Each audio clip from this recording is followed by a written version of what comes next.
All right, so mild cognitive impairment, and what's the difference between mild cognitive impairment and dementia?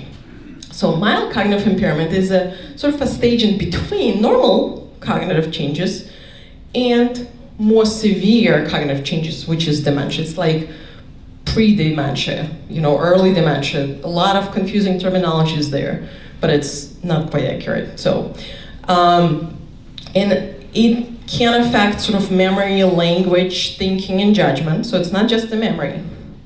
Other things, even judgment. If if the judgment goes down, it may be an early sign of something is going on.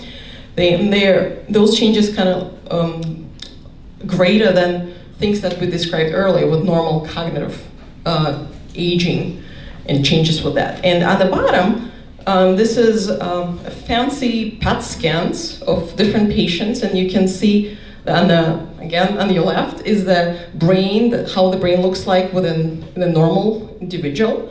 Then we see this one in the middle, which is mild cognitive impairment patient. And on the right, we see the patient whose brain has been affected by Alzheimer's disease to more significant degree. And you can appreciate that this one has a lot of red and orange on the outskirts, right? On the brain, this one has less. And this has a lot of blue, and green hue instead of bright orange, which is normal. So we're losing a lot of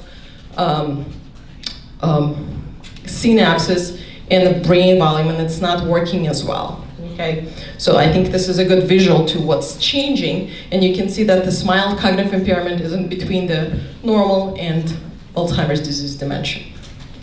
So dementia is kind of more challenging and more frustrating for a lot of people because it does tend to affect their ability to function in their daily life.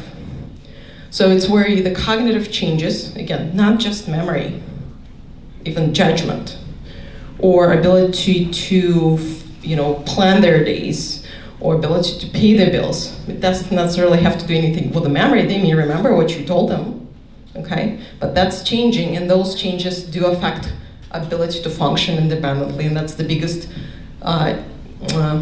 differential part between the mild cognitive impairment and dementia. I know. It's very scary for all of us, including me, because, well, we all have our own personal chances of having it at some point, right? So how can we beat those chances?